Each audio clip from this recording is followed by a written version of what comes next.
ഓം ശാന്തി 4/6/25 പ്രഭാതമുരളി ബാബ്ദാദ മധുബൻ. ബാബ പറയുന്നു, മധുരമായ കുട്ടികളെ, നിങ്ങൾ ഇപ്പോൾ ശ്രീമത് അനുസരിച്ച് സൈലൻസിൻ്റെ അതിയിലേക്ക് പോകുന്നു. നിങ്ങൾക്ക് ബാബയിൽ നിന്നും ശാന്തിയുടെ സമ്പത്ത് ലഭിക്കുന്നു. ശാന്തിയിൽ സർവ്വതും അടങ്ങിയിരിക്കുന്നു. ചോദ്യം: പുതിയ ലോകത്തിൻ്റെ സ്ഥാപനയുടെ മുഖ്യ ആധാരം എന്താണ്? ഉത്തരം: പവിത്രത. ബാബ എപ്പോഴാണോ ബ്രഹ്മാവിൻ്റെ ശരീരത്തിൽ വന്ന് പുതിയ ലോകം സ്ഥാപിക്കുന്നത്, അപ്പോൾ നിങ്ങൾ പരസ്പരം സഹോദരി സഹോദരന്മാരാകുന്നു. സ്ത്രീയും പുരുഷനുമാണ് എന്ന ബോധം മാറുന്നു. ഈ അന്തിമ ജന്മത്തിൽ പവിത്രം ആകുന്നു. അപ്പോൾ പവിത്ര ലോകത്തിൻ്റെ അധികാരിയായി മാറുന്നു. നിങ്ങൾ സ്വയം തന്നോട് പ്രതിജ്ഞ ചെയ്യുന്നു, നമ്മൾ സഹോദരി സഹോദരന്മാരായി കഴിയും. വികാരത്തിൻ്റെ ദൃഷ്ടി വയ്ക്കില്ല. പരസ്പരം ജാഗ്രത നൽകി ഉന്നതി നേടും. ഗീതം: ഉണരൂ സജിനിമാരെ, ഉണരൂ. ഓം ശാന്തി. മധുരമധുരമായ ആത്മീയ കുട്ടികൾ ഗീതം കേട്ടു. ബുദ്ധിയിൽ സ്വദർശന ചക്രം തിരിഞ്ഞു. ബാബയെയും സ്വദർശന ചക്രധാരി എന്ന് പറയുന്നു. കാരണം സൃഷ്ടിയുടെ ആദി മധ്യ അന്ത്യത്തെ അറിയുന്നതാണ് സ്വദർശന ചക്രധാരി ആവുക എന്നത്. ഈ കാര്യങ്ങൾ ബാബയ്ക്കല്ലാതെ മറ്റാർക്കും മനസ്സിലാക്കിച്ചു തരുവാൻ സാധിക്കില്ല. ബ്രാഹ്മണരായ നിങ്ങളുടെ മുഴുവൻ ആധാരവും സൈലൻസിൻ്റെ മേലാണ്. എല്ലാ മനുഷ്യരും ശാന്തി ദേവ, അല്ലയോ ശാന്തി നൽകുന്നവനെ എന്ന് പറയുന്നുമുണ്ട്. ശാന്തി ആരാണ് തരുന്നതെന്നും ശാന്തി ധാമിലേക്ക് ആരാണ് കൊണ്ടുപോകുന്നതെന്നും ആർക്കും അറിയില്ല. ഇത് കുട്ടികളായ നിങ്ങൾ മാത്രമാണ് അറിയുന്നത്. ബ്രാഹ്മണർ തന്നെയാണ് സ്വദർശന ചക്രധാരിയാകുന്നത്. ദേവതമാരെ സ്വദർശന ചക്രധാരി എന്ന് പറയുവാൻ സാധിക്കില്ല. എത്ര രാപകലിൻ്റെ വ്യത്യാസമുണ്ട്! ബാബ നിങ്ങൾ കുട്ടികൾക്ക് മനസ്സിലാക്കിച്ചു തരുന്നു. നിങ്ങൾ ഓരോരുത്തരും സ്വദർശന ചക്രധാരിയാണ്. നമ്പർ വാർ പുരുഷാർത്ഥം അനുസരിച്ച് ബാബയെ ഓർമ്മിക്കണം. ഇതാണ് മുഖ്യ കാര്യം. ബാബയെ ഓർമ്മിക്കുക എന്നാൽ ശാന്തിയുടെ സമ്പത്ത് നേടുക എന്നാണ്. ശാന്തിയിൽ എല്ലാം അടങ്ങിയിരിക്കുന്നു. നിങ്ങളുടെ ആയുസ്സും നീണ്ടതാകുന്നു. നിരോഗി ശരീരവും ഉണ്ടാകുന്നു. ബാബയ്ക്കല്ലാതെ മറ്റാർക്കും സ്വദർശന ചക്രധാരി ആക്കുവാൻ സാധിക്കില്ല. ആത്മാവ് തന്നെയാണ് ആകുന്നത്. ബാബയും ആണ്. കാരണം സൃഷ്ടിയുടെ ആദി മധ്യ അന്ത്യത്തിൻ്റെ ജ്ഞാനമുണ്ട്. ഗീതവും കേട്ടു. ഇപ്പോൾ പുതിയ ലോകം സ്ഥാപിതമായിക്കൊണ്ടിരിക്കുന്നു. ഗീതമാകട്ടെ മനുഷ്യരാണ് ഉണ്ടാക്കിയത്. ബാബ ഇരുന്ന് സാരം മനസ്സിലാക്കിച്ചു തരുന്നു. ആ ഒന്ന് സർവ ആത്മാക്കളുടെയും പിതാവാണ്. അപ്പോൾ എല്ലാ കുട്ടികളും പരസ്പരം സഹോദരങ്ങളാകുന്നു. ബാബ പുതിയ ലോകം രചിക്കുമ്പോൾ പ്രജാപിത ബ്രഹ്മാവിലൂടെ നിങ്ങൾ സഹോദരി സഹോദരങ്ങളാകുന്നു. ഓരോരുത്തരും ബ്രഹ്മകുമാരനും കുമാരിയുമാണ്. ഇത് ബുദ്ധിയിൽ ഇരിക്കുന്നതിലൂടെ സ്ത്രീ പുരുഷന്മാരാണ് എന്ന ബോധം മാറുന്നു. മനുഷ്യർ ഇതും മനസ്സിലാക്കുന്നില്ല, നമ്മളും വാസ്തവത്തിൽ സഹോദരങ്ങളാണ് എന്ന്. പിന്നെ ബാബ രചന രചിക്കുമ്പോൾ അപ്പോൾ സഹോദരനും സഹോദരിയുമാകുന്നു. ക്രിമിനൽ ദൃഷ്ടി മാറുന്നു. ബാബ ഓർമ്മയും വരുത്തുന്നു. ഹേ പതീത പാവന എന്ന് നിങ്ങൾ വിളിച്ചു വരികയായിരുന്നു. ഇപ്പോൾ ഞാൻ വന്നിരിക്കുന്നു. നിങ്ങളോട് പറയുന്നു, ഈ അന്തിമ ജന്മം പവിത്രമായിരിക്കൂ. എങ്കിൽ നിങ്ങൾ പവിത്ര ലോകത്തിൻ്റെ അധികാരിയാകും. ഈ എക്സിബിഷൻ നിങ്ങളുടെ വീടുകൾ തോറും ഉണ്ടായിരിക്കേണ്ടതാണ്. കാരണം കുട്ടികളായ നിങ്ങൾ ബ്രാഹ്മണരാണ്. നിങ്ങളുടെ വീട്ടിൽ ഈ ചിത്രങ്ങൾ തീർച്ചയായും ഉണ്ടായിരിക്കണം. ഇവ ഉപയോഗിച്ച് മനസ്സിലാക്കിച്ചു കൊടുക്കുന്നത് വളരെ സഹജമാണ്. 84ൻ്റെ ചക്രം ബുദ്ധിയിലുണ്ട്. ശരി, നിങ്ങൾക്ക് ഒരു ബ്രാഹ്മണി അഥവാ ടീച്ചറിനെ തരാം. അവർ വന്ന് സേവനം ചെയ്തിട്ട് പോകും. നിങ്ങൾ എക്സിബിഷൻ തുറക്കൂ. ഭക്തി മാർഗത്തിലും ആർക്കെങ്കിലും കൃഷ്ണന്റെ പൂജയോ മന്ത്രതന്ത്രങ്ങളോ മറ്റോ അറിയില്ല എങ്കിൽ ബ്രാഹ്മണരെ വിളിക്കുന്നു. അവർ ദിവസവും വന്ന് പൂജ ചെയ്യുന്നു.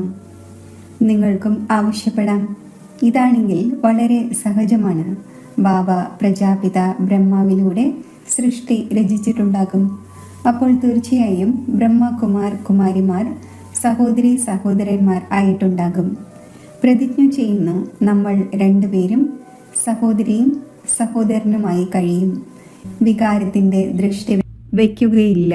അന്യോന്യം ജാഗ്രത കൊടുത്ത് ഉന്നതി നേടും. മുഖ്യമായത് ഓർമ്മയുടെ യാത്ര തന്നെയാണ്. അവർ സയൻസിന്റെ ബലത്തിലൂടെ എത്ര ഉയരങ്ങളിൽ പോകുന്നതിന് ശ്രമിക്കുന്നു. പക്ഷേ മുകളിൽ ഒരു ലോകവുമില്ല. ഇതാണ് സയൻസിന്റെ അതിയിലേക്ക് പോവുക. ഇപ്പോൾ നിങ്ങൾ സൈലൻസിന്റെ അതിയിലേക്ക് പോകുന്നു. ശ്രീമത് അനുസരിച്ച് അവരുടേത് സയൻസാണ്, ഇവിടെ നിങ്ങളുടേത് സൈലൻസ് ആണ്. കുട്ടികൾക്കറിയാം, ആത്മാവ് സ്വയം ശാന്ത സ്വരൂപമാണ്. ഈ ശരീരത്തിലൂടെ കേവലം പാർട്ട് അഭിനയിക്കണം. കർമ്മമില്ലാതെ ആർക്കും ഇരിക്കുവാൻ സാധിക്കില്ല. ബാബ പറയുന്നു, സ്വയം ശരീരത്തിൽ നിന്നും വേറിട്ട ആത്മാവാണ് എന്ന് മനസ്സിലാക്കി ബാബയെ ഓർമ്മിക്കൂ. എങ്കിൽ നിങ്ങളുടെ വികർമ്മങ്ങൾ വിനാശമാകും. വളരെ സഹജമാണ്. ഏറ്റവും അധികം എൻ്റെ ഭക്തർ, അതായത് ശിവന്റെ പൂജാരി ആരാണോ അവർക്ക് മനസ്സിലാക്കിച്ചു കൊടുക്കൂ. ഉയർന്നതിലും ഉയർന്ന പൂജ ശിവന്റേതാണ്. കാരണം ആ ഒന്ന് സർവരുടെയും സദ്ഗതി ദാതാവാണ്. ഇപ്പോൾ കുട്ടികളായ നിങ്ങൾക്കറിയാം, ബാബ വന്നിരിക്കുന്നു. എല്ലാവരെയും കൂടെ കൊണ്ടുപോകും. തൻ്റെ സമയമാകുമ്പോൾ നമ്മളും ഡ്രാമയനുസരിച്ച് കർമാതീത അവസ്ഥ നേടും. പിന്നെ വിനാശമുണ്ടാകും. പുരുഷാർത്ഥം വളരെയധികം ചെയ്യണം. നമ്മൾ ആത്മാക്കൾ സദോ പ്രധാനമാകുന്നതിനു വേണ്ടി ബാബയുടെ ശ്രീമത് അനുസരിച്ച് നടക്കണം. ശ്രീമദ് ഭഗവത്ഗീത എന്ന് പറയുന്നു. എത്ര വലിയ മഹിമയാണ്! ദേവതമാരുടെയും മഹിമ പാടുന്നു. സർവഗുണ സമ്പന്നം സമ്പൂർണ്ണ നിർവികാരി. ബാബ തന്നെ വന്ന് സമ്പൂർണ്ണ പാവനമാക്കുന്നു. എപ്പോഴാണോ സമ്പൂർണ്ണ പതീത ലോകം ആകുന്നത്, അപ്പോൾ തന്നെയാണ് ബാബ വന്ന് സമ്പൂർണ്ണ പാവന ലോകമാക്കി മാറ്റുന്നത്. എല്ലാവരും പറയുന്നു, നമ്മൾ ഭഗവാന്റെ കുട്ടികളാണ്. അപ്പോൾ തീർച്ചയായും സ്വർഗത്തിന്റെ സമ്പത്ത് ഉണ്ടായിരിക്കേണ്ടതാണ്. പ്രജാപിത ബ്രഹ്മാവിലൂടെ നമ്മൾ ഇപ്പോൾ സഹോദരി സഹോദരന്മാരായിരിക്കുന്നു. കഴിഞ്ഞ കൽപ്പത്തിലും ബാബ വന്നിരുന്നു. ശിവജയന്തി ആഘോഷിക്കുന്നു. തീർച്ചയായും പ്രജാപിത ബ്രഹ്മാവിൻ്റെ കുട്ടികൾ ആയിട്ടുണ്ടാകും. ബാബയോട് പ്രതിജ്ഞ ചെയ്യുന്നു, ബാബ, നമ്മൾ പരസ്പരം കമ്പാനിയനായി പവിത്രമായിരിക്കുന്നു. അങ്ങയുടെ ഡയറക്ഷൻ അനുസരിച്ച് നടക്കുന്നു. വലിയ കാര്യമൊന്നുമല്ല. ഇപ്പോൾ ഇത് അന്തിമ ജന്മമാണ്. ഈ മൃത്യുലോകം സമാപ്തമാകണം. ഇപ്പോൾ നിങ്ങൾ വിവേകശാലികൾ ആയിരിക്കുന്നു. ആരെങ്കിലും സ്വയം ഭഗവാനാണ് എന്ന് പറയുകയാണെങ്കിൽ പറയും, ഭഗവാൻ സർവരുടെയും സദ്ഗതിദാതാവാണ്. ഇവർക്ക് പിന്നെ സ്വയം എങ്ങനെ അത് പറയാൻ സാധിക്കുന്നു? എന്നാൽ ഡ്രാമയുടെ കളിയാണ് എന്ന് മനസ്സിലാക്കുന്നു. ബാബ കുട്ടികളായ നിങ്ങളെ സ്വദർശന ചക്രധാരി ആക്കിക്കൊണ്ടിരിക്കുന്നു. ബാബ പറയുന്നു, ഇപ്പോൾ സേവനത്തിൽ തൽപരരായിരിക്കൂ. വീടുകൾ തോറും പ്രദർശിനി തുറക്കൂ. ഇതുപോലൊരു മഹാപുണ്യം വേറെയില്ല. ആർക്കെങ്കിലും ബാബയുടെ വഴി പറഞ്ഞു കൊടുക്കുക. ഇതുപോലൊരു ദാനം വേറെയില്ല. ബാബ പറയുന്നു, എന്നെ മാത്രം ഓർമ്മിക്കൂ, എങ്കിൽ പാപങ്ങൾ നശിക്കും. ബാബയെ വിളിക്കുന്നതും ഇതിനു വേണ്ടിയാണ്. അല്ലയോ പതീത പാവന, ലിബറേറ്റർ, ഗൈഡ്, വരൂ. നിങ്ങളുടെയും പേര് പാണ്ഡവർ എന്നാണ് പാടപ്പെട്ടിട്ടുള്ളത്. ബാബയും പണ്ഡ, അതായത് വഴികാട്ടിയാണ്. എല്ലാ ആത്മാക്കളെയും കൊണ്ടുപോകും. അത് ഭൗതികമായ വഴികാട്ടിയാണ്. ഇത് ആത്മീയമാണ്. അത് ഭൗതിക യാത്രയാണ്. ഇത് ആത്മീയ യാത്രയാണ്. സത്യയുഗത്തിൽ ഭക്തിമാർഗത്തിലെ ഭൗതിക യാത്ര ഉണ്ടായിരിക്കില്ല. അവിടെ നിങ്ങൾ പൂജ്യരാകുന്നു. ഇപ്പോൾ ബാബ നിങ്ങളെ എത്ര വിവേകശാലിയാക്കുന്നു. അപ്പോൾ ബാബയുടെ മതമനുസരിച്ച് നടക്കേണ്ടതാണല്ലോ. ഏതെങ്കിലും സംശയമോ മറ്റോ ഉണ്ടെങ്കിൽ ചോദിക്കണം. ഇപ്പോൾ ബാബ പറയുന്നു, മധുരമധുരമായ കുട്ടികളെ, ദേഹി അഭിമാനിയാകൂ. സ്വയം ആത്മാവാണ് എന്ന് മനസ്സിലാക്കി ബാബയെ ഓർമ്മിക്കൂ. നിങ്ങൾ എൻ്റെ ഓമന കുട്ടികളാണല്ലോ. നിങ്ങൾ അരകൽപ്പത്തെ പ്രിയതമകളാണ്. ഒന്നിന് തന്നെ അനേകം നാമങ്ങൾ വെച്ചിട്ടുണ്ട്. എത്ര നാമങ്ങൾ, എത്ര ക്ഷേത്രങ്ങൾ നിർമ്മിക്കുന്നു. ഞാനാകട്ടെ ഒന്ന് തന്നെയാണ്. എൻ്റെ നാമം ശിവൻ ആണ്. ഞാൻ 5000 വർഷങ്ങൾക്ക് മുമ്പും ഭാരതത്തിലാണ് വന്നിരുന്നത്. കുട്ടികളെ അഡോപ്റ്റ് ചെയ്തിരുന്നു. ഇപ്പോഴും അഡോപ്റ്റ് ചെയ്തുകൊണ്ടിരിക്കുന്നു. ബ്രഹ്മാവിൻ്റെ കുട്ടികൾ ആയതു കാരണം നിങ്ങൾ പൗത്രരും പൗത്രിമാരും ആയി. ഇവിടെ സമ്പത്ത് ലഭിക്കുന്നത് ആത്മാവിനാണ്. അതിൽ സഹോദരനെന്നോ സഹോദരിയെന്നോ ഉള്ള ചോദ്യം ഉയരുന്നില്ല. ആത്മാവാണ് പഠിക്കുന്നതും സമ്പത്ത് നേടുന്നതും. എല്ലാവർക്കും അവകാശമുണ്ട്. കുട്ടികളായ നിങ്ങൾ ഈ പഴയ ലോകത്തിൽ എന്തെല്ലാം കാണുന്നുവോ ഇതെല്ലാം നശിക്കേണ്ടതുണ്ട്. മഹാഭാരത യുദ്ധവും തീർച്ചയായും ഉണ്ട്. പരിധിയില്ലാത്ത ബാബ പരിധിയില്ലാത്ത സമ്പത്ത് നൽകിക്കൊണ്ടിരിക്കുന്നു. പരിധിയില്ലാത്ത നോളജ് കേൾപ്പിച്ചുകൊണ്ടിരിക്കുന്നു. അപ്പോൾ ത്യാഗവും പരിധിയില്ലാത്തത് വേണ്ടതാണ്. നിങ്ങൾക്കറിയാം, കഴിഞ്ഞ കൽപ്പത്തിലും ബാബ രാജയോഗം പഠിപ്പിച്ചിരുന്നു. രാജസ്വ അശ്വമേധ യജ്ഞം രചിച്ചിരുന്നു. പിന്നെ രാജപദവിക്ക് വേണ്ടി സത്യയുഗി പുതിയ ലോകം തീർച്ചയായും വേണം. പഴയ ലോകത്തിൻ്റെ വിനാശവും സംഭവിച്ചിരുന്നു. 5000 വർഷത്തിൻ്റെ കാര്യമാണല്ലോ. ഈ യുദ്ധം നടന്നിരുന്നു. അതിലൂടെ ഗേറ്റ് തുറന്നിരുന്നു. ബോർഡിലും ഇങ്ങനെ എഴുതൂ, സ്വർഗത്തിൻ്റെ കവാടം എങ്ങനെ തുറന്നുകൊണ്ടിരിക്കുന്നു എന്ന് വന്ന് മനസ്സിലാക്കൂ. നിങ്ങൾക്ക് മനസ്സിലാക്കിച്ചു കൊടുക്കുവാൻ സാധിക്കുന്നില്ലെങ്കിൽ മറ്റുള്ളവരെ വിളിക്കാം. പിന്നെ പതുക്കെ പതുക്കെ വൃദ്ധി ഉണ്ടായിക്കൊണ്ടിരിക്കും. പ്രജാപിത ബ്രഹ്മാവിൻ്റെ കുട്ടികളായ ബ്രാഹ്മണേക്കളായ നിങ്ങൾ എത്ര അനേകം പേരാണ്. സമ്പത്ത് ലഭിക്കുന്നത് ശിവ് ബാബയിൽ നിന്നാണ്. ആ ഒന്ന് സർവരുടെയും പിതാവാണ്. ഇത് ബുദ്ധിയിൽ നല്ല രീതിയിൽ ഓർമ്മ വയ്ക്കണം. നമ്മൾ ബ്രാഹ്മൺ ദേവത ആകുന്നു. നമ്മൾ തന്നെയാണ് ദേവതയായിരുന്നത്. പിന്നീട് ചക്രം കറങ്ങി. നമ്മൾ ഇപ്പോൾ ബ്രാഹ്മണർ ആയിരിക്കുന്നു. പിന്നീട് വിഷ്ണുപുരിയിലേക്ക് പോകും. ജ്ഞാനം വളരെ സഹജമാണ്. എന്നാൽ കോടിയിലും ചിലരാണ് വരുന്നത്. എക്സിബിഷനിൽ എത്ര അനേകം പേർ വരുന്നു. ആരെങ്കിലും ഇതിലേക്ക് വരുന്നത് പ്രയാസമാണ്.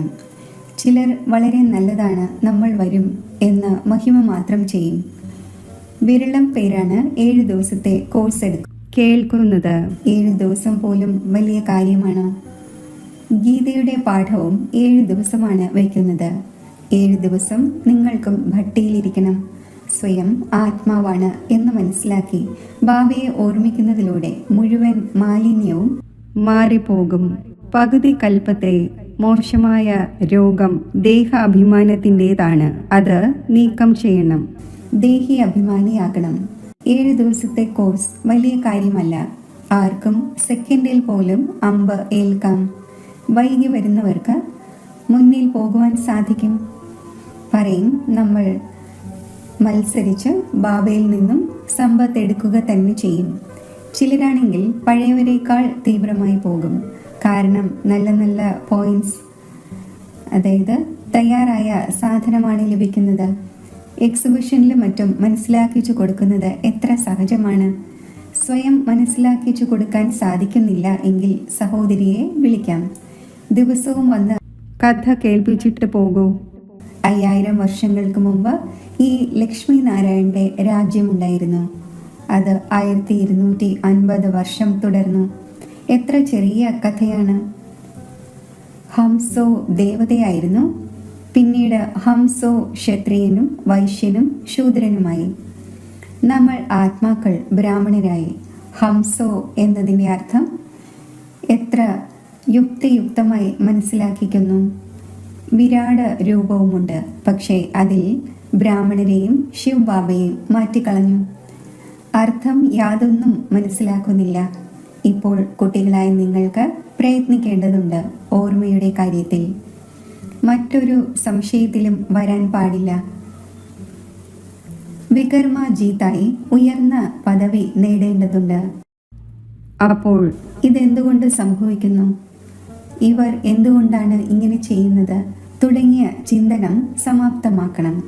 ഈ കാര്യങ്ങളെല്ലാം ഉപേക്ഷിച്ച് ഒരേ ഒരു ചിന്തനം ഉണ്ടായിരിക്കണം. നമുക്ക് തമോ പ്രധാനത്തിൽ നിന്നും സദോ പ്രധാനമാകണം. എത്രത്തോളം ബാബയെ ഓർമ്മിക്കുന്നുവോ അത്രയും വികർമ്മ ജീത്തായി ഉയർന്ന പദവി നേടും. ആവശ്യമില്ലാത്ത കാര്യങ്ങൾ കേട്ട് തൻ്റെ ബുദ്ധി കേടാക്കരുത്. എല്ലാ കാര്യങ്ങളിലും വെച്ച് ഒരു കാര്യമാണ് മുഖ്യമായത്. ആ ഒന്നിനെ മറക്കരുത്. ആരുടെയെങ്കിലും കൂടെ ടൈം വേസ്റ്റ് ആക്കരുത്. നിങ്ങളുടെ ടൈം വളരെ വാല്യുബിൾ ആണ്. കൊടുങ്കാറ്റുകളെ ഭയപ്പെടരുത്. വളരെ പ്രയാസങ്ങൾ വരും, നഷ്ടമുണ്ടാകും. പക്ഷേ ബാബയുടെ ഓർമ്മ ഒരിക്കലും മറക്കുവാൻ പാടില്ല. ഓർമ്മയിലൂടെ തന്നെയാണ് പാവനമാകേണ്ടത്. പുരുഷാർത്ഥം ചെയ്ത് ഉയർന്ന പദവി നേടണം. ഈ വൃദ്ധനായ ബാബ ഇത്രയും ഉയർന്ന പദവി നേടുകയാണ്. നമ്മൾ എന്തുകൊണ്ടാകില്ല? ഇതും പഠനമാണല്ലോ. നിങ്ങൾക്ക് ഇതിൽ ഏതെങ്കിലും കണക്കുകളോ മറ്റോ എടുക്കേണ്ട ആവശ്യമില്ല. ബുദ്ധിയിൽ മുഴുവൻ കഥയുമുണ്ട്.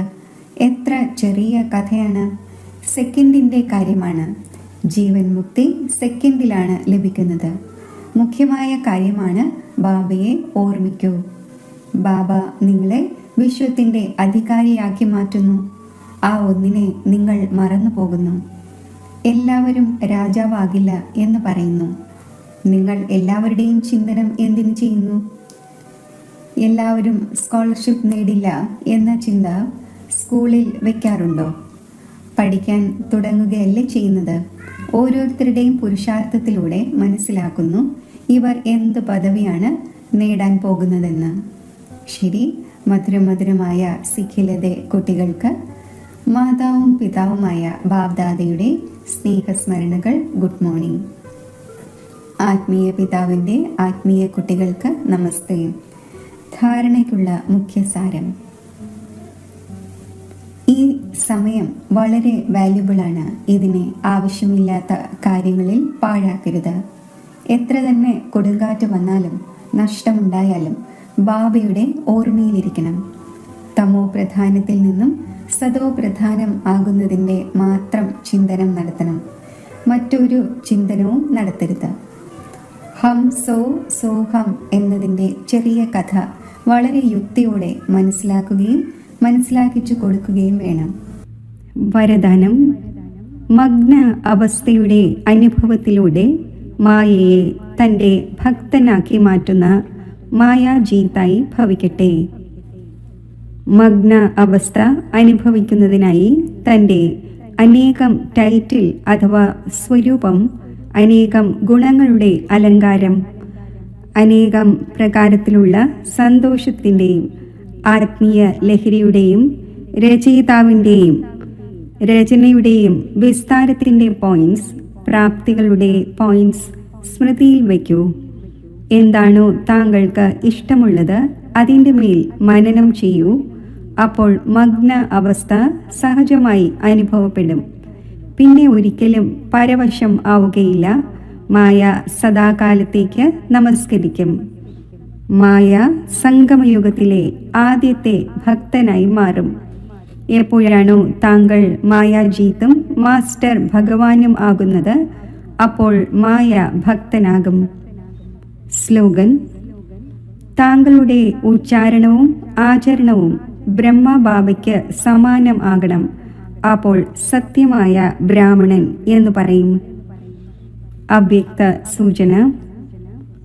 ആത്മീയ സ്ഥിതിയിൽ ഇരിക്കുന്നതിൻ്റെ അഭ്യാസം ചെയ്യൂ. അന്തർമുഖിയാകൂ. ഓർമ്മയിൽ നിരന്തരം ഇരിക്കുന്നതിനുള്ള സഹജ ഉപാധിയാണ് പ്രവൃത്തിയിൽ ഇരിക്കുമ്പോഴും പരവൃത്തിയിൽ ഇരിക്കുക. പരവൃത്തി എന്നാൽ ആത്മീക രൂപം. ഇങ്ങനെ ആത്മീയ രൂപത്തിൽ ഇരിക്കുന്നവർ സദാ വേറിട്ടവരും ബാബയ്ക്ക് പ്രിയപ്പെട്ടവരും ആയിരിക്കും. എന്തു തന്നെ ചെയ്താലും കാര്യം ചെയ്തതല്ല, എന്നാൽ കളി കളിച്ചതാണ് എന്ന അനുഭവം ഉണ്ടാകും. ഈ ആത്മീയ നയനങ്ങൾ, ഈ ആത്മീയ മൂർത്തി ഇങ്ങനെയുള്ള ദിവ്യ ദർപ്പണമായി മാറും. ആ ദർപ്പണത്തിൽ ഓരോ ആത്മാവും പ്രയത്നം കൂടാതെ ആത്മീയ സ്വരൂപം തന്നെ കാണും. ഓം ശാന്തി. മെഡിറ്റേഷൻ.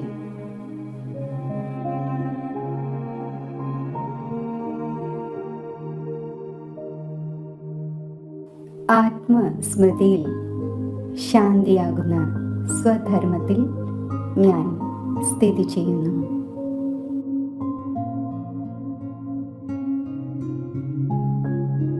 മസ്തക മധ്യത്തിൽ സ്ഥിതി ചെയ്യുന്ന എൻ്റെ ആത്മസ്വരൂപത്തിൽ നിന്നും നാനാഭാഗത്തും ശാന്തിയുടെ പ്രകാശകിരണങ്ങൾ വ്യാപിക്കുന്നു.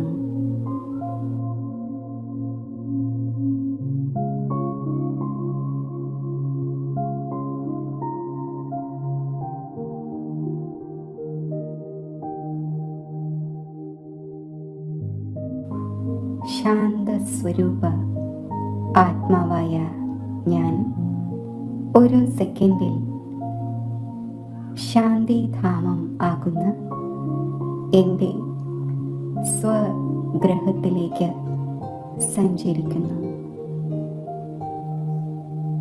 സർവത്ര സ്വർണ്ണ ചുവന്ന പ്രകാശം നിറഞ്ഞ ഈ ശാന്തിധാമത്തിൽ ഞാൻ എൻ്റെ സ്വീറ്റ് സൈലൻസ് സ്വരൂപത്തിൽ സ്ഥിതി ചെയ്യുന്നു.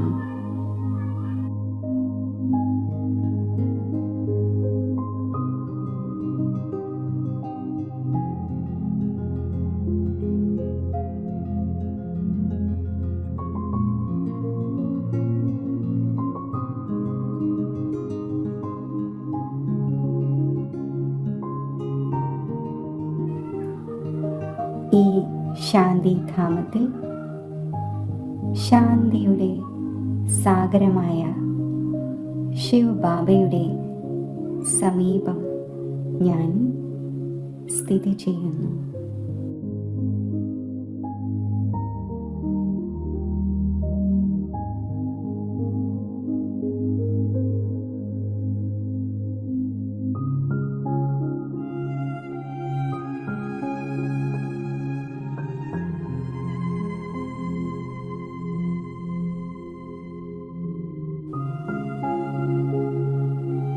പരമമായ ശാന്തിയുടെ അക്ഷയ സ്രോതസ്സായ ശിവ പരമാത്മാവിൻ്റെ ദിവ്യ സാന്നിധ്യത്തിൽ സ്ഥിതി ചെയ്യുമ്പോൾ ശാന്തിയുടെ ഖജനാവിനാൽ ഞാൻ സമ്പന്നമാകുന്നു.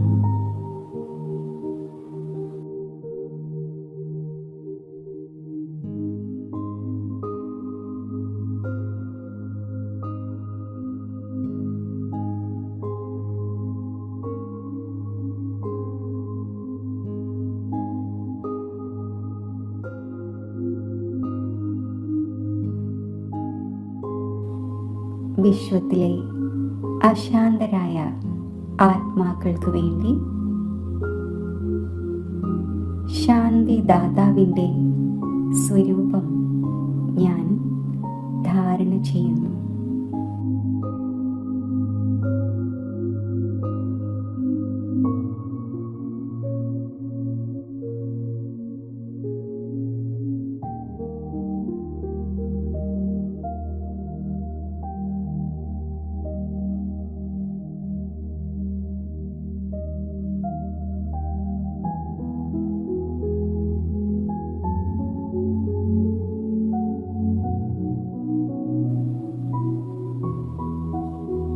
വിശ്വമംഗളകാരിയായ ബാബയോടൊപ്പം കമ്പൈൻഡ് ആയിരുന്ന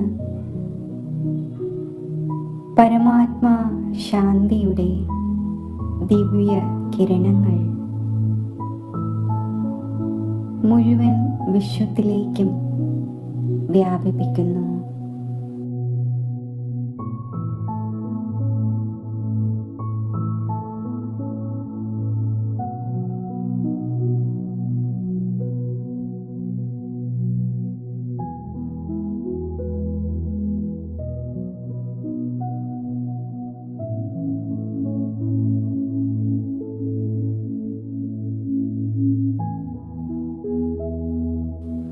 ഭൂമിയിലെ മനുഷ്യാത്മാക്കൾ പരമാത്മാ ശാന്തി സ്വീകരിച്ച് തൃപ്ത ആത്മാക്കളായി മാറട്ടെ.